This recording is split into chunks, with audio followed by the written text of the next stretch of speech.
மேடையில கூட வலியுறுத்தப்படுவது தேசிய ஜனநாயக கூட்டணி அப்படிங்கிறது. தேசிய ஜனநாயக கூட்டணி ஆட்சி தான் அமையும் அப்படின்னு சொன்னார். எப்போன்னா எடப்பாடி பழனிசாமி அவர்களுடைய சந்திப்புக்கு பிறகு அந்த ட்வீட் வருகிறது.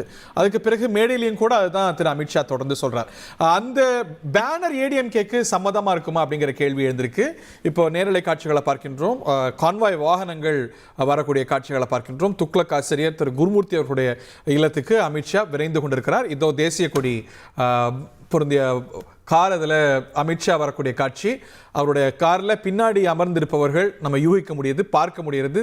மத்திய அமைச்சர் எல் முருகன் இருக்கிறார், பக்கத்தில் திரு அண்ணாமலையும் கூட இருக்கிறார். முன்வரிசையில் அமித்ஷா அமர்ந்திருக்க அண்ணாமலையை சரியா பார்த்தானு தெரியல, ஆனால் உறுதியாக நேர்கள் திரு எல் முருகனை பார்த்திருப்பீங்க.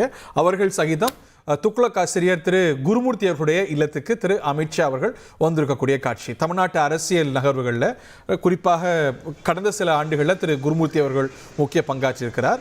திரு அமித்ஷா, திரு நரேந்திர மோடி உங்களுக்கெல்லாம் நெருக்கமானவர். இந்த வேளையில் அவரை சந்திக்கிறார். நிச்சயமாக இதில் அரசியல் முக்கியமாக பேசப்படும் அப்படிங்கிறது குறிப்பிடத்தக்கது. திரு எஸ் குருமூர்த்தி அவர்களுடைய இல்லத்துக்கு திரு அமித்ஷா வரக்கூடிய காட்சி. இந்த என்டிஏ அப்படிங்கிற பேனர் அதிமுகவுக்கு சம்மதமா இருக்குமா திரு ரமேஷ்? தேசிய ஜனநாயக கூட்டணி ஆட்சி என்ற பதப்பிரயோகம் பயன்படுத்தப்படுவதை அதிமுக விரும்புமா என்பதில் எனக்கும் சந்தேகம் இருக்கிறது.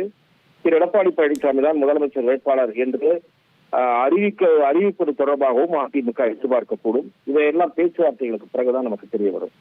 ஓகே, இன்னைக்கு ஒரு கமிட்மெண்ட் வந்துடும். தேசிய ஜனநாயக கூட்டணியில அதிமுக இருக்கு அப்படிங்கிற ஒரு கமிட்மெண்ட், அது உத்தரவாதமாகவோ அறிவிப்பாகவோ சபிக்ஞையாவோ வந்துடும் நம்ம பார்க்க முடியுமா? திரு எடப்பாடி பழனிசாமி சந்திப்புக்கு பிறகு திரு அமித்ஷா அவர்களும் திரு எடப்பாடி பழனிசாமி அவர்களும் என்ன கூறப்போகிறார்கள் என்பதை பொறுத்து.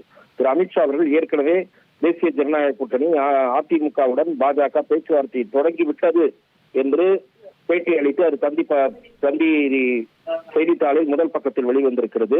அதன் பிறகுதான் திரு எடப்பாடி பழனிசாமி அதை மறுத்தார். அதிமுக தரப்பில் இவ்வாறு கூறப்பட்டதை பாஜக ரசிக்கவில்லை என்று நான் கேள்விப்படுகிறேன்.